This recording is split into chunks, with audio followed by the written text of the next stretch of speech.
बोले लखन मधुर मृदु वाणी,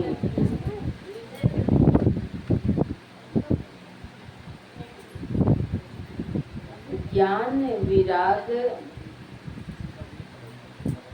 भगति रस सानी।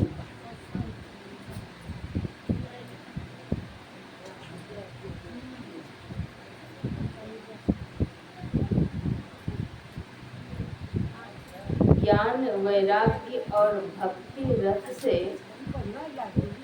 सनी हुई बातें कहते हैं।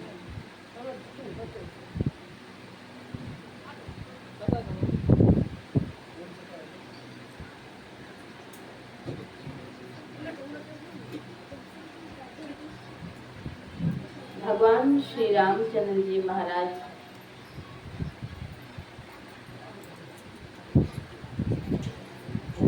वनवास काल में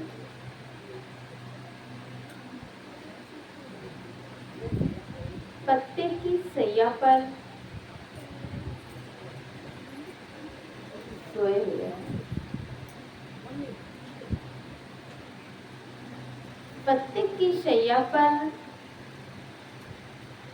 प्रभु श्री रामचंद्र जी महाराज माता जानकी भी हैं।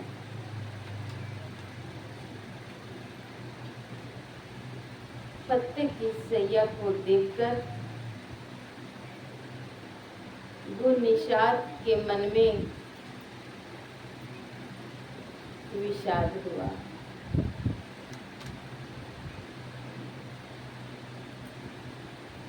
और उन्होंने कहा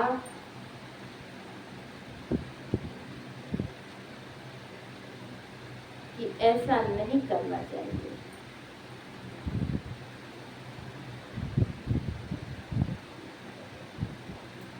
कानून प्रवास के लिए नहीं भेजना चाहिए।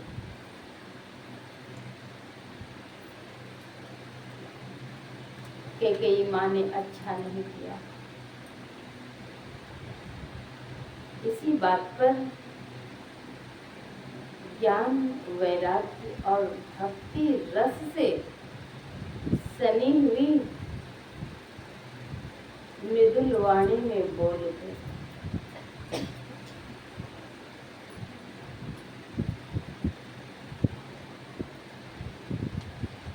ज्ञान विराग भगति रस सानी।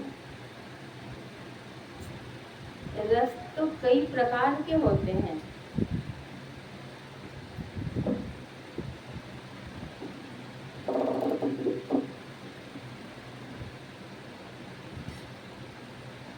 वीर रस, रौद्र रस, करुण रस, भक्ति रस आदि 9 प्रकार के रस हैं। भक्ति शास्त्र में इसका वर्णन आया।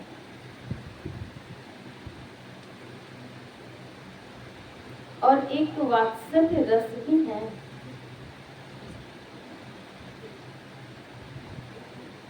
तो कई प्रकार के रस का वर्णन भक्ति शास्त्र में, काव्य शास्त्र में प्रयोग हुआ है।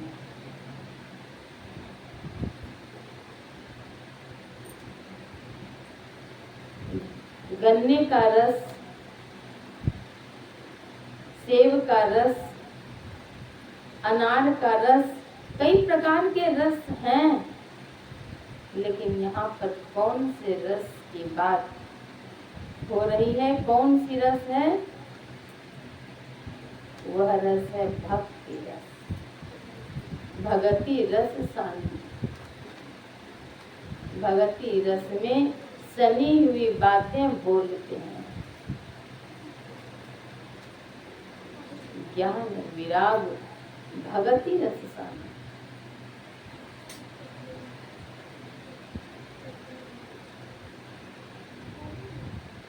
काहू न को सुख दुख कर दाता, किसी को कोई सुख और दुख देने वाला नहीं है। निज कृत कर्म भोग सुनु भ्राता। निज कृत कर्म, अपने ही किए हुए कर्मों का फल भोगना होता है।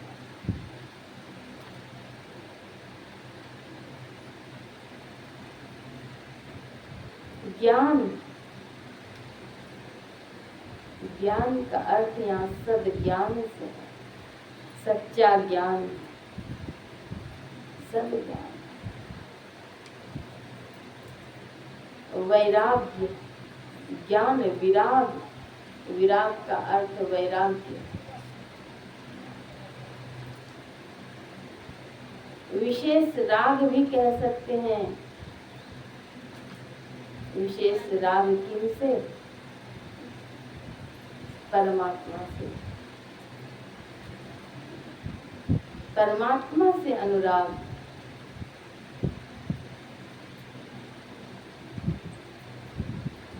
परम भक्ति सहजो बाई हुए हैं मध्यकाल में।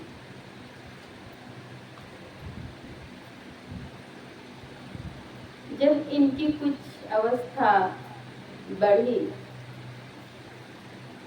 पहले तो बाल अवस्था में ही विवाह हो जाता था।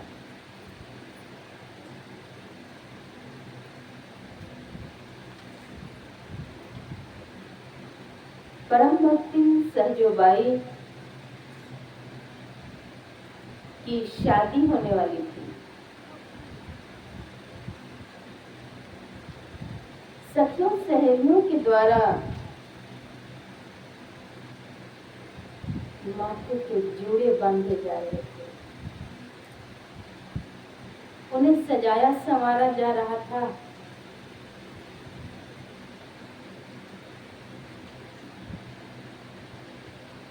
मध्यकालीन संत हुए संत चरण दास जी महाराज।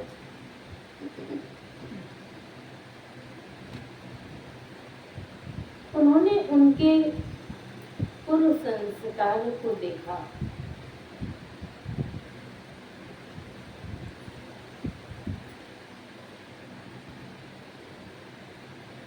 वे वहां पर आते हैं,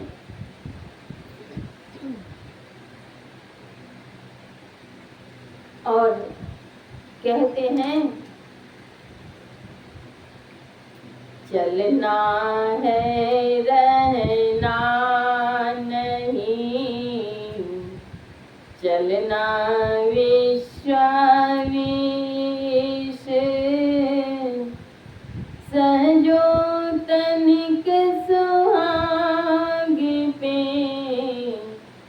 कहाँ गुहावे शीश। चलना है और रहना नहीं, चलना विश्वाविश। हे सहजो, तनिक सुहाग पर,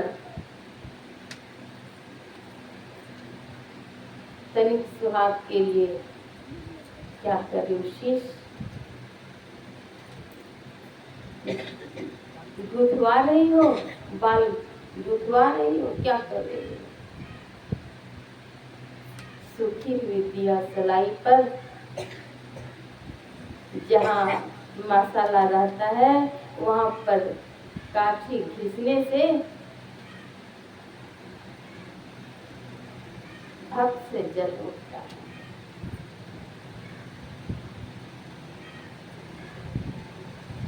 उसी प्रकार से जिनके सोए हुए संस्कार थे,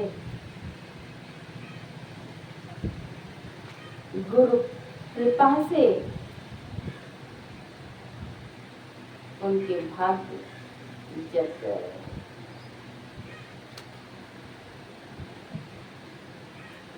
और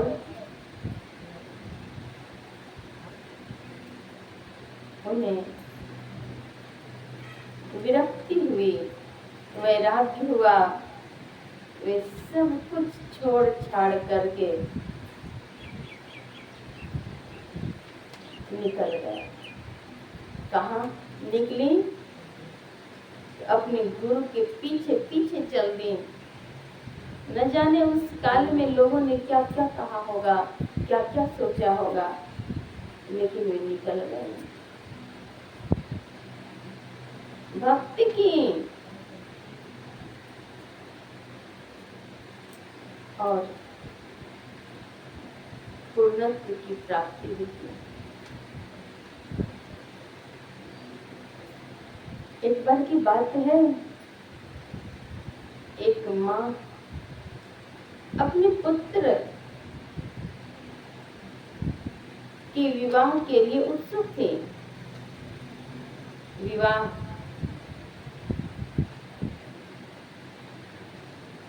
के लिए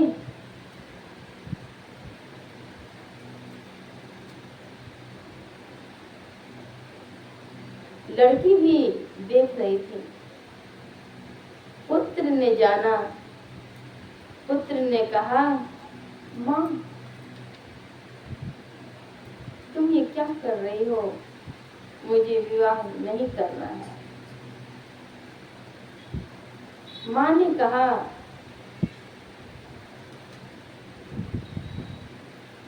जब तक तुम मंडप पर बैठ नहीं जाओ कुछ नहीं बोलना।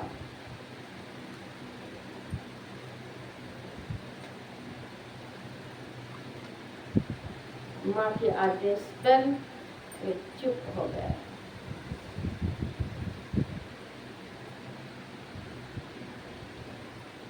अब माँ ने तैयारी की और पुत्र की शादी के लिए लड़की देख करके विवाह का समय सुनिश्चित किया।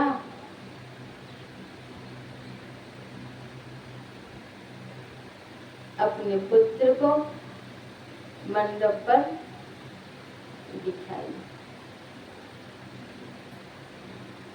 पुत्र मंडप पर से ही भाग गया।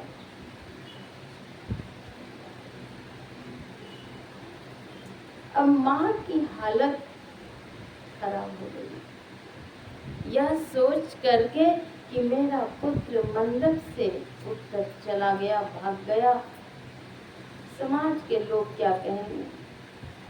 मुझे तो वृद्धावस्था का सहारा यही था और ये उठ करके भाग गया, अब क्या करूं।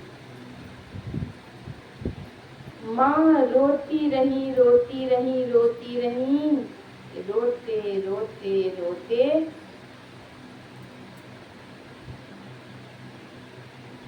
उनके नेत्र की रोशनी चली गई।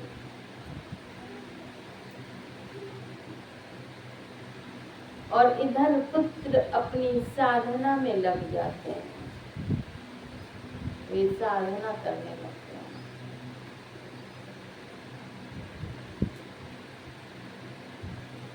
साधना करने के पश्चात बहुत दिन बीतने पर मन में हुआ कि चलो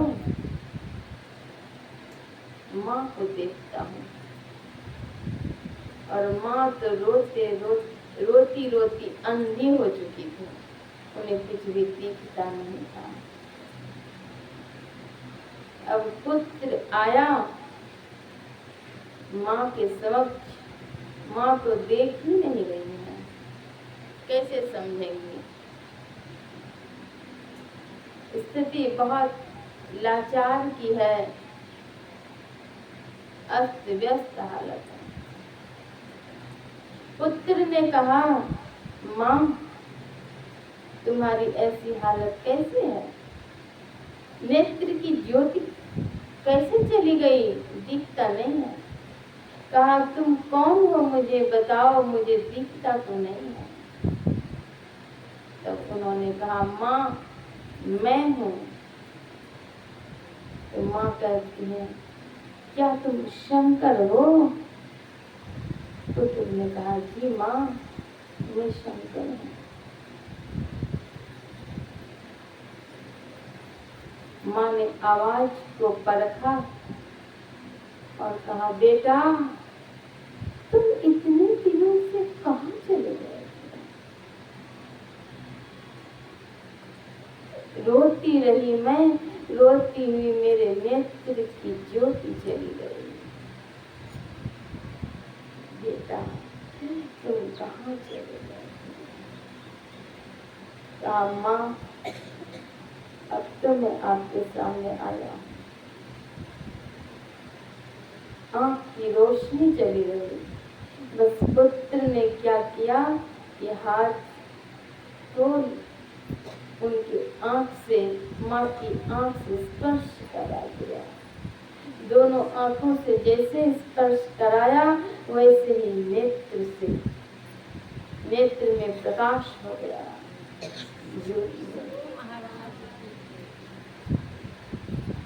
माँ ने कहा, बेटा ऐसा जादू तुमने कहाँ सीख लिया? कहाँ सीख लिया बेटा? अब तो मुझे दिखने लगा। बहुत दिनों के बाद मैं तुम्हारा चेहरा देख रही हूँ। चेहरा देख करके मैं अति प्रसन्न हूँ बेटा।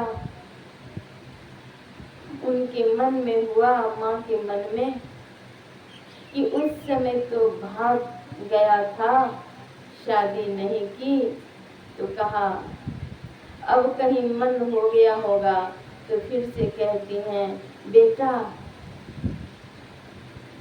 अब मेरे आँख की रोशनी भी सही है और तुम भी सामने हो बेटा।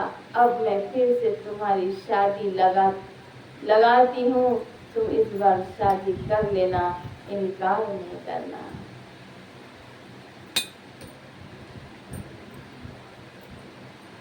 इस पर पुत्र ने कहा कि माँ मैं आपकी आज्ञा का रक्षा करने के लिए मैं केवल मंडप में बैठा था।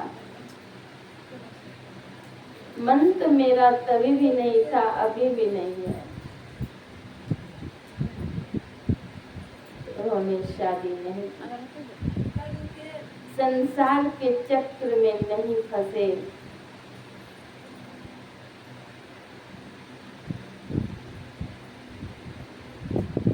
विरक्ति हुई उन्हें संसार से।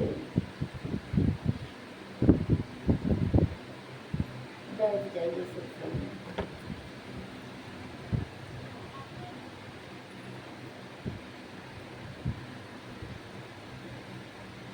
वैराग्य, संसार से उपराम हो जाना, प्रभु के चरणों में निष्ठा रखना और उनके चरणों में विशेष भाव, यही तो विरक्ति है। विशेष अनुरक्ति प्रभु के चरणों में।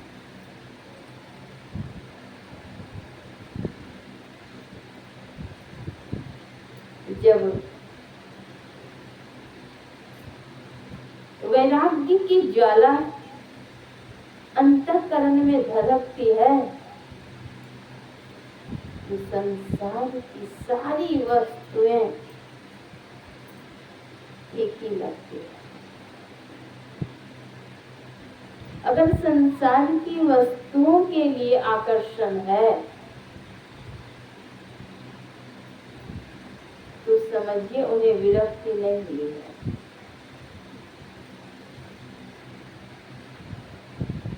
विरक्त भाव लाने के बाद भी अगर माया के छलावे में पद प्रतिष्ठा और पैसे के लालच में अगर फंस गए तो आपके मार्ग का वह अवरोध है।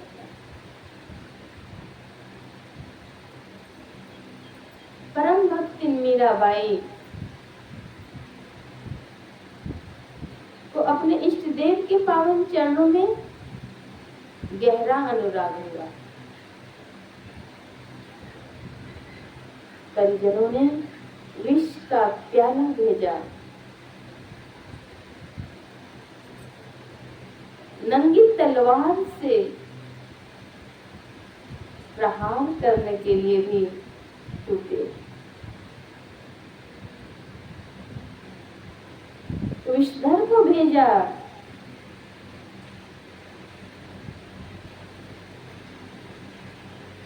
विषधर गले में पुष्प के माल बन गए। और तो और विष प्रभु का प्रसाद बन करके तैयार हुआ, अमृत बन गया। कितनी यातनाएं दी, लेकिन उनकी विरक्ति, उनकी भक्ति, उनकी अनुरक्ति, उनकी निष्ठा, उनका प्रेम, उनका सद्भाव कभी टूटा नहीं। अपने इष्ट देव के पावन चरणों से कभी टूटा नहीं, कभी हटा नहीं, कभी मिटा नहीं। वे इतिहास में अमर हैं।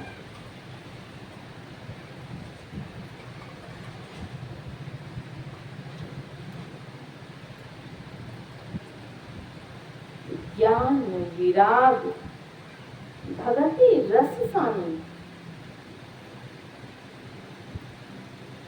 भक्ति रस लग रहा है इसका पता।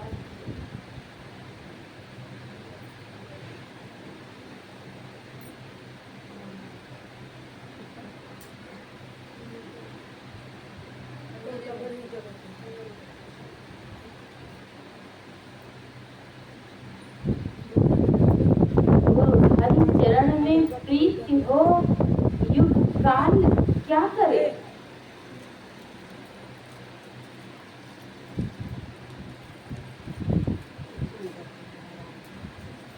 गुरु हरि चरण में अगर प्रीति हो गई तो कोई भी काल कराल विकराल का कोई मजाल नहीं है कि आपकी भक्ति में वे जोड़ा बन जाए, अवरोधक बन जाए। उनकी शक्ति नहीं है।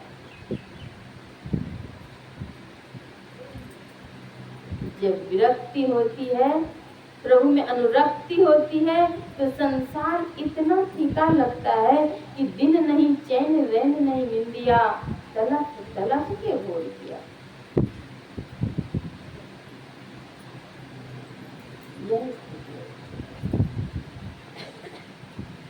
काहू न को सुख दुख कर दाता, निज कृत करम भोग सुनो भ्राता। किसी को कोई सुख और दुख देने वाला नहीं है। निज कृत कर्म, अपने ही किए हुए कर्मों का फल मनुष्य स्वतः भोगता है।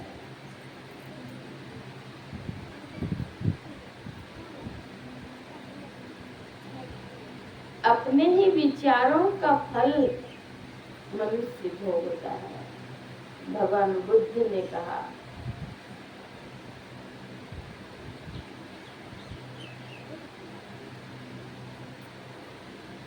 एक बार की बात है,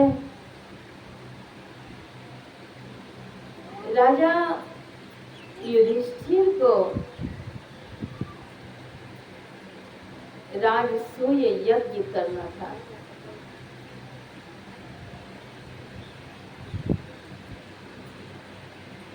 राजसूय यज्ञ वे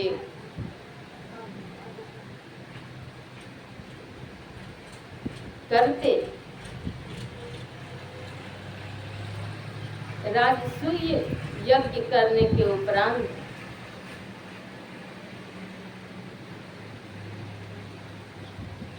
घंटे बजते। वह घंटा जो घंटा की भगवान श्री कृष्ण चंद्र जी महाराज ने देने की कृपा की थी, 3 घंटे बज जाते। राजसूय यज्ञ हुआ, यज्ञ में बहुत से लोगों का भंडारा हुआ, साधु संतों का भंडारा हुआ, क्योंकि संतों का भोजन बड़ा ही पुण्यकारी माना गया है।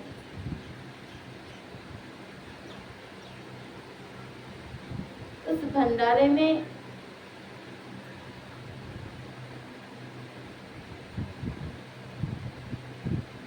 सबों ने प्रसाद ग्रहण किया,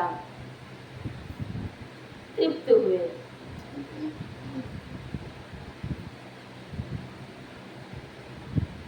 भंडारे के पश्चात घंटा नहीं बजा। जब घंटा नहीं बजा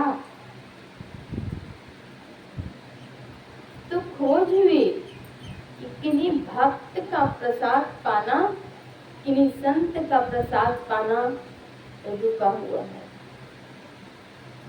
बाकी है।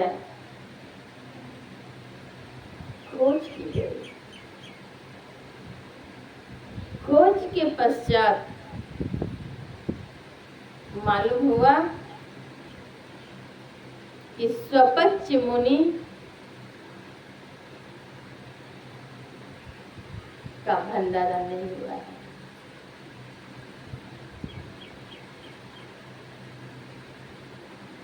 युधिष्ठिर ने अपने भाई भीम को भेजा, कहा कि जाइए उन्हें बुला कर लाइए, तभी हमारा यज्ञ संपन्न होगा। भीम जाते हैं,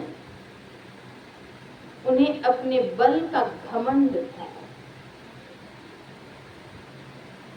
सद्गुरु महाराज लिखते हैं, अहंकार से सब कछु बिन से,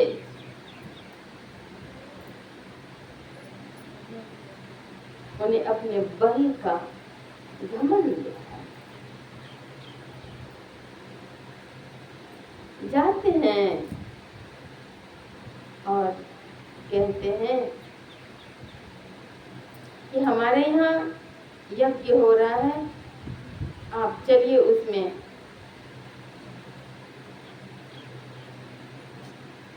भोजन कर लीजिए।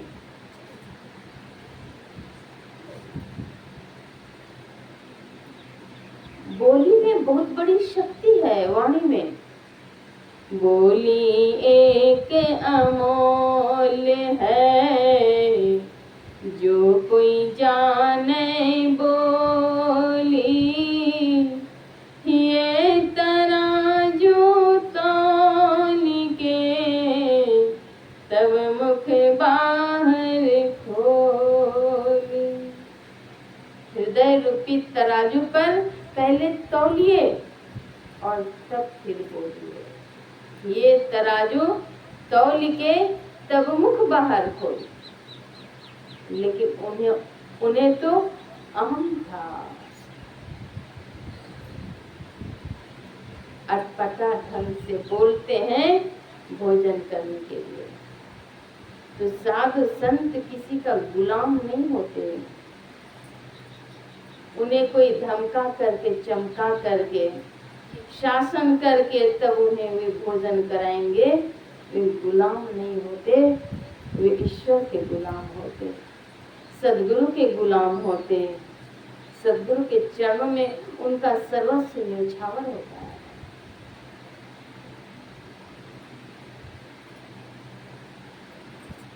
स्वपच मुनि ने कहा कि जाकर के उधर से सुमिरनी ले आओ तो थोड़ा सा, तब मैं चलूंगा। पहले सुमरनी ले आओ। अब सुमरनी लाने के लिए जाते हैं, उनको लगा, पहले लगा ये डोम है, डोम का सामान कौन छुए, लेकिन यहाँ तो आज्ञा है। कहा अच्छा चलो किसी तरह से तो आ जाएंगे डोम का सामान छूना। बाएं हाथ की कानी अंगुली से पहले वो स्पर्श करते हैं, क्योंकि अपना अहम था ना, हमसे बड़ा कोई नहीं। और बाएं हाथ की कानी अंगुली से वो स्पर्श करके हिलाना चाहते हैं, उठाना चाहते हैं, जरा सा भी नहीं हिला। दूसरी अंगुली भी लगाते हैं, अनामिका, तर्जनी, मध्यमा, कनिष्ठा, अंगूठा सब लगा करके देख लिए, हिला भी नहीं, टस से मस नहीं हुआ।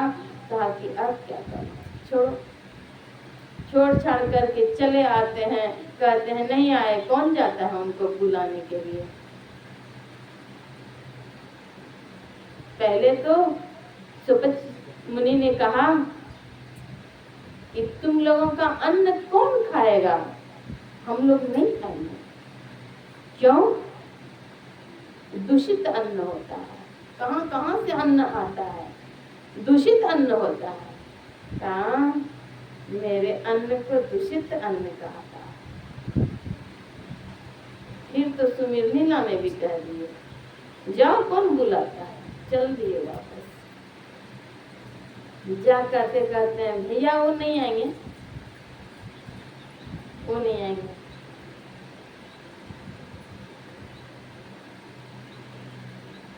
भगवान श्री कृष्ण समझ गया, वे तो त्रिकालदर्शी थे। कहते हैं युधिष्ठिर तुम स्वयं जाओ और आग्रह करके अनुनय विनय करके लाओ। संत कबीर साहब कहते हैं बोलना का सौ बोलिए रे भाई, बोलत ही सब तत्व न साई, बोलत बोलत बारो विकारा,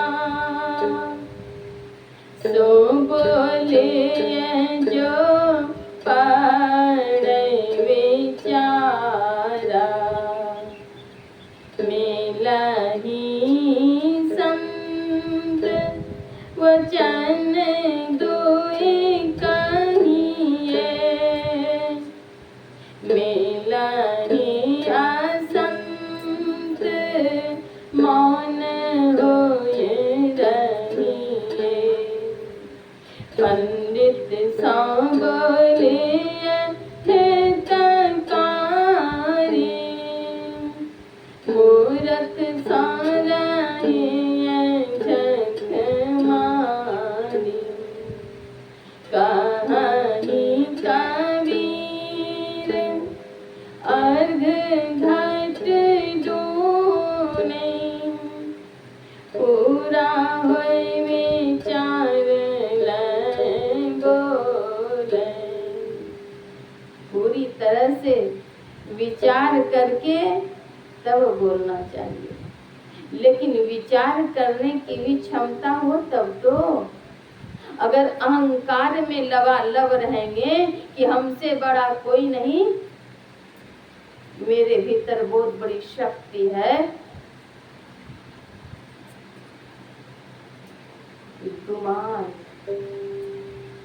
गुमान बना देगा मेहमान। किनका मेहमान? व्यथा का मेहमान, पीड़ा का मेहमान, दुख का मेहमान। अहम किसी चीज का नहीं है। शरीर भी नाशवान है, संसार भी नाशवान है, और किस क्षण क्या होगा इस शरीर में, संसार में, कोई नहीं जानता एक ईश्वर के अलावा। प्रेम बिना जो भक्ति है, सो निज बिंब विचार, उद्र भरन के का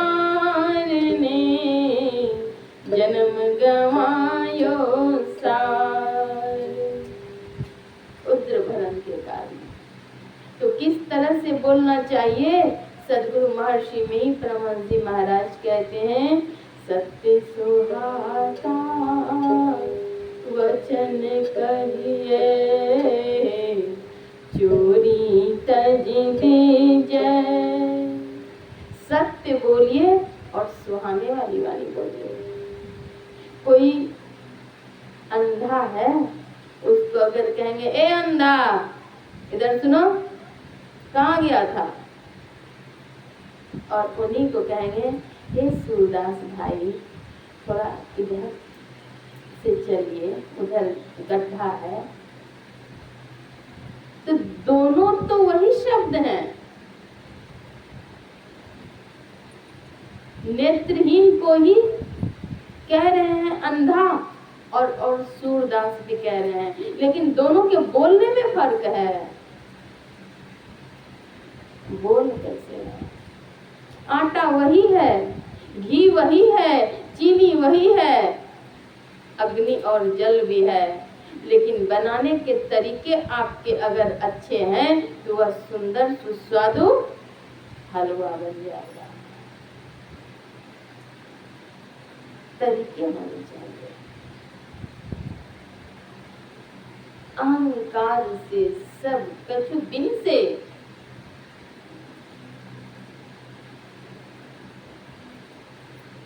युधिष्ठिर जी स्वयं जाते हैं और कहते हैं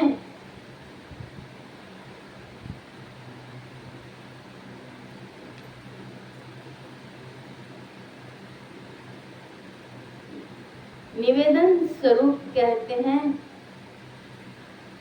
प्रणाम करते हैं जाने के बाद। सबसे पहले शिष्टाचार यही सिखलाता है कि बड़ों का अभिवादन करें। कुछ कहना है तो अभिवादन करके कहें, निवेदन करें। सबसे पहले प्रणाम करते हैं, साष्टांग दंडवत प्रणाम। कहते हैं क्षमा करेंगे, मैं अपने भाई को भेज दिया था, अभी मैं स्वयं आया हूँ आपको लिवाने के लिए। वे 2 रथ लेकर आए थे भगवान कृष्ण के आदेशानुसार। एक रथ में वे स्वयं चढ़ करके आए थे और दूसरा रथ खाली लेकर के आए। निवेदन करते हैं, चलिए यज्ञ मेरा अधूरा है आपके भोजन के बिना, क्योंकि संतों का भोजन बड़ा ही पुण्यकारी होता है। चलिए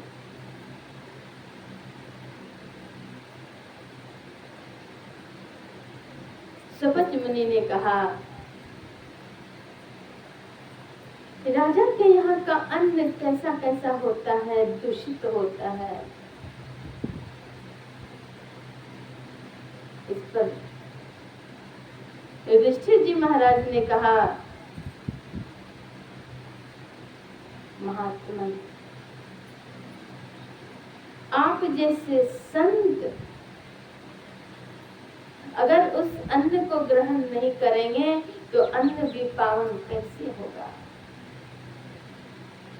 अनुनय विनय करते हैं और अनुनय विनय करके रथ पर बिठाकर लेकर आते हैं।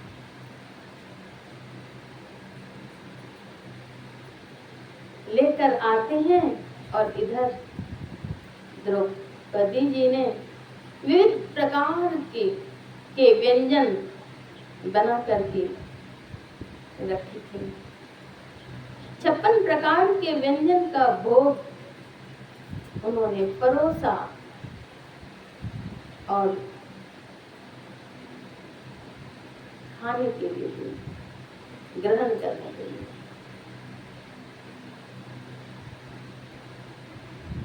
सुपच मुनि ने एक और भोजन मिला जुला करके ग्रहण किया।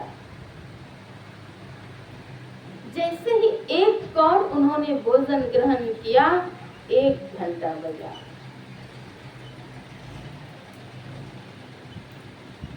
दूसरा कौर लेते के हाथ रुक गया।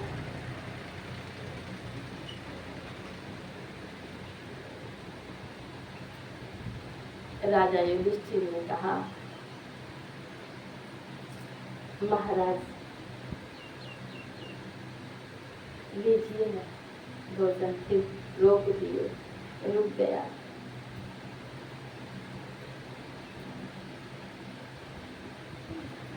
उन्होंने कहा,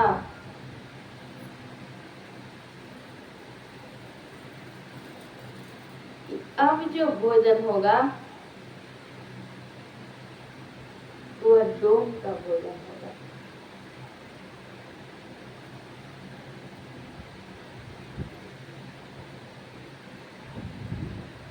और इसके पहले जो भोजन होगा वो संत का भोजन होगा।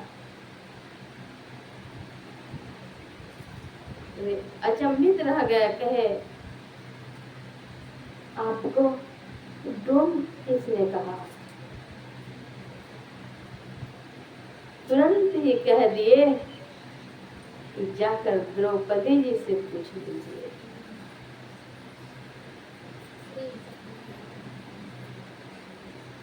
द्रौपदी जी के पास जाते हैं और उनको हंसते हुए भी पाए।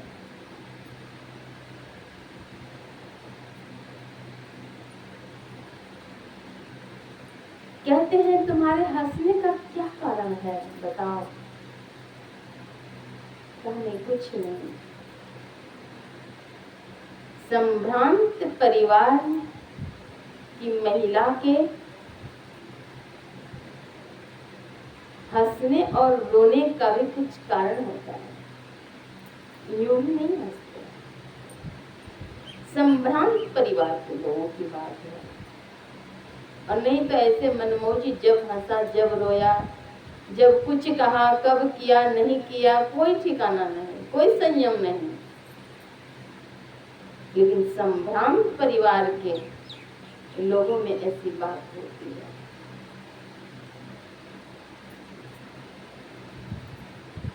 उन्होंने कहा कि मैं ऊपर से देख रही थी कि इतने व्यंजन मैंने इतने अच्छे तरीके से बना करके दिए, सबको मिला जुला करके ले लिए। तो मेरे मन में आया, हंसी आई और मन में यह बात आई कि आपके तो जाकर डोम नहीं है।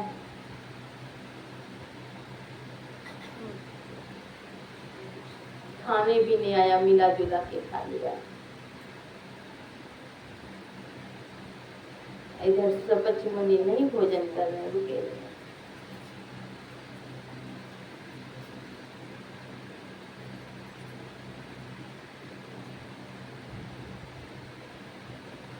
मन में उन्होंने सोचा, मुख पर नहीं कहा, लेकिन मन से भी कहने के बाद भोजन रुक गया। युधिष्ठिर जी ने फिर से आग्रह किया, बहुत आग्रह किया, क्षमा याचना की विनीत स्वर में। उन्होंने कहा कि अब आपके निवेदन से मैं अगर भोजन ग्रहण कर लूंगा तो कर लूंगा, लेकिन अब आपके घंटे नहीं बजेंगे। घंटा 1 ही बज करके रह गया। क्यों? मन के दुर्भाव के कारण।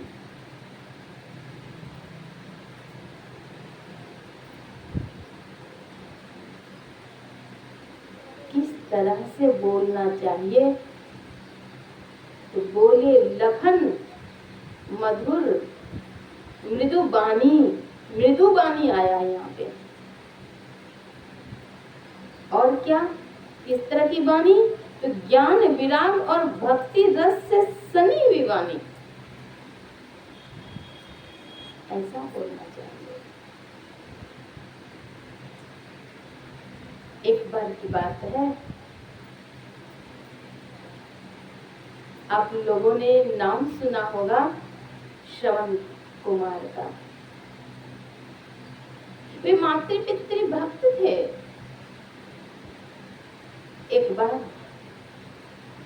वे अपने माता पिता को तीर्थाटन कराने के लिए ले गए और इस क्रम में वे कांधे पर बंगी रख करके, बंगी में दोनों तरफ, एक तरफ पिता एक तरफ माता को लेकर के वे घुमाते घुमाते तीर्थाटन कराए।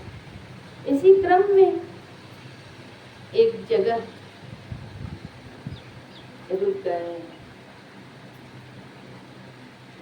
और कहते हैं अपनी माँ से, अपने पिता से, आप लोगों को ढोते ढोते ढोते मेरी बाहें छिल गई, बाहें दुख रही है, मैं अब यहीं पर छोड़ता हूँ।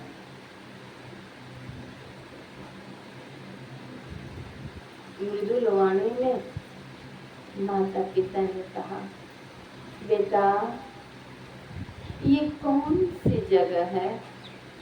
कहा जंगल है। कहा बेटा जंगल में नहीं छोड़ो, जंगल के पार कम से कम कर दो बेटा।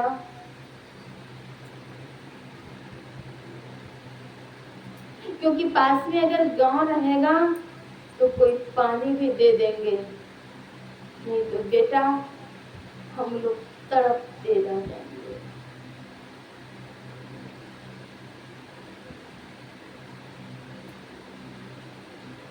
फिर भी उन्होंने फटकार लगाई, नहीं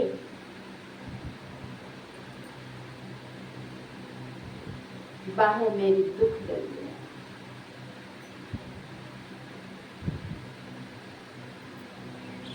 कहा बेटा तुम बस इतना कर दो, इस जगह के बाद आगे में थोड़ी दूर पर ही गांव है, वहीं मुझे छोड़ दो, मार्ग में ही जिसको दया आएगी वे पानी भोजन कुछ भी देंगे, मुझे देखेंगे। इस जंगल में मुझे जीव जंतु खा लेंगे, बड़ा कष्ट होगा बेटा, बस इतनी छोटी सी अब कृपा कर दो, आगे बढ़ा दो। वे बढ़ते हैं लेकर के आगे माता पिता को बंगी पर। गांव निकट में ही था। जैसे ही वहां पर पहुंचते हैं वैसे ही बंगी रखते हैं और फूट फूट करके रोने लगते हैं। माँ मैंने बड़ी भूल की, मुझे क्षमा कर दो। पिताजी मुझसे गलती हुई है, मुझे क्षमा कर दीजिए। माता पिता ने कहा बेटा तुम्हारा दोष नहीं है,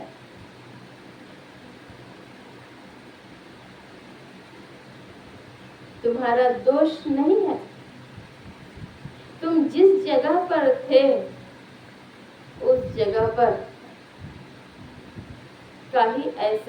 उस जगह का ही ऐसा प्रभाव था कि वहां पर पैर रखते ही तुम तिलमिला उठे और यह बात बोल गए, तुम्हारा दोष नहीं। तो खान पान का प्रभाव पड़ता है।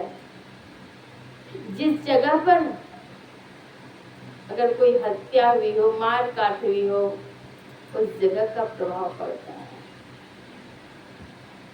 पूजा गृह में जाकर लोग पूजा करते हैं, जगह का प्रभाव है। देवालय शिवालय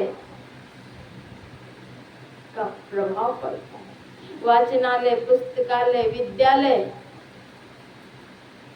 जैसे जगह पर जाएंगे वैसे कुछ भाव आपके भीतर में पनपेंगे, वह जगह का प्रभाव है। खान पान का प्रभाव पड़ता है, स्थान का प्रभाव पड़ता है। वातावरण का प्रभाव पड़ता है। सबकी एक नैसर्गिक आभा होती है, उस आभा मंडल में जो कोई रहते हैं मन उसका वैसा बनता है। सतगुरु महाराज लिखते हैं, खाने पाने को प्रथम सम्हारो, तब रस रस सब अवगुण मारो।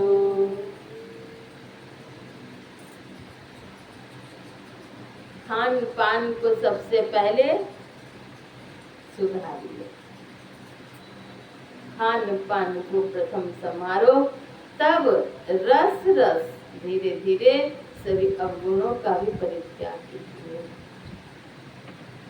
दारू गांजा भांग अफीमा ताड़ी चंदू मदक कोकीना सहित तंबाकू नशा है जितने, तजन योग्य तज डारो तितने।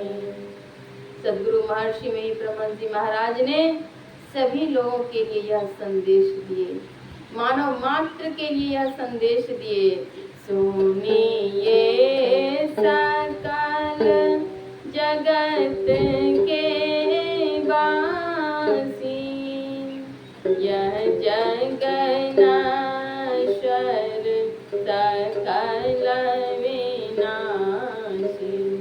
यह संसार नाशवान है, अविनाशी नहीं है।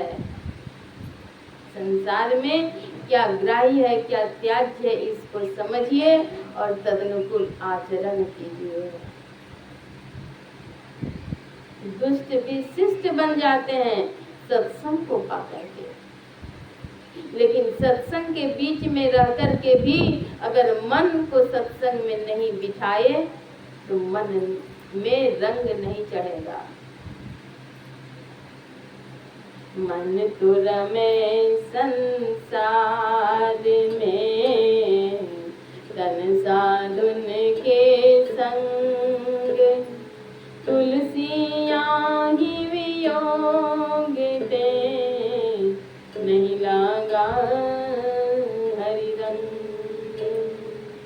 मन तो रमे संसार में, मन रमता है संसार में और तन साधु का संग किया हुआ है, तन साधु के संग। तुलसी यहाँ ही वियोग थे, इसी वियोग के कारण रंग नहीं चढ़ता है। सत्संगति सुधरा नहीं ताका बड़ा भाग। सत्संग पाकर के भी अगर सुधार नहीं हुआ तो बहुत बड़ा दुर्भाग्य है। सत्संग सुनिए और आत्मसात कीजिए। धर्म कथा बाहर सत्संगा, अंतर सत्संग ध्यान अभंगा। दो प्रकार के सत्संग हैं, एक बाहरी सत्संग, एक अंतरी सत्संग। बाहरी सत्संग कथा प्रसंग है और अंतरी सत्संग ध्यान है।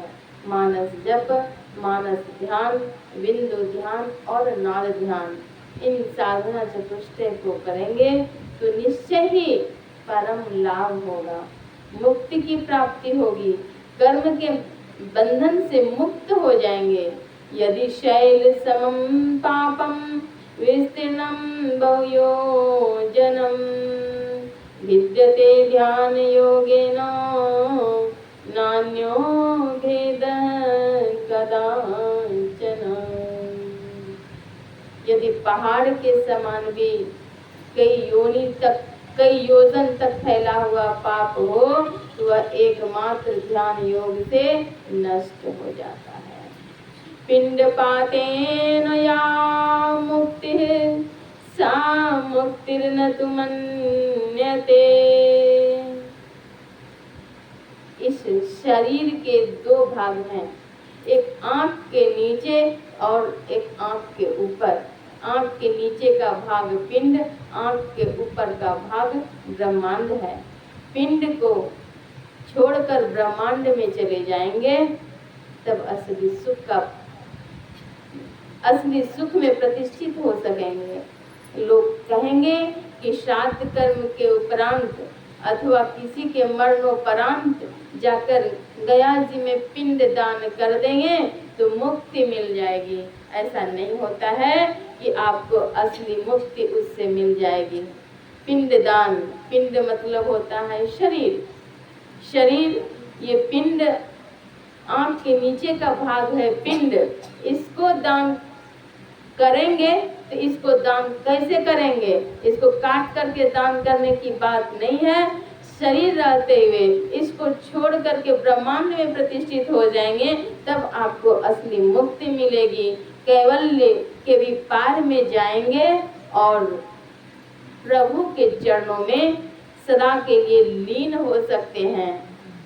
जिस प्रकार की नमक जल में घुल करके एक में एक हो जाता है, उसी प्रकार से जीव पीव में मिल करके एक में एक हो जाता है। पिंड छाड़ी ब्रह्मांड चले की स्थिति हो जाएगी। हम प्रभु प्रभु हम एक ही होई, द्वंद्व अरु द्वैत रहे नहीं कोई। में ही ऐसी आरती की जाए, भव मह जन्म बहुरी नहीं गिजय। फिर से संसार चक्र में आना नहीं पड़ेगा। इसलिए शीघ्रातिशीघ्र सदगुरु के चरणों में प्रीत करें और उनकी जो आज्ञा है उस आज्ञा के अंदर में अगर अपने को रख सकेंगे तो सारे क्लेश निशेष हो जाएंगे। श्री सदगुरु महाराज की जय। सबों के लिए हार्दिक शुभकामनाएं, मंगल कामनाएं। श्री सदगुरु महाराज की जय।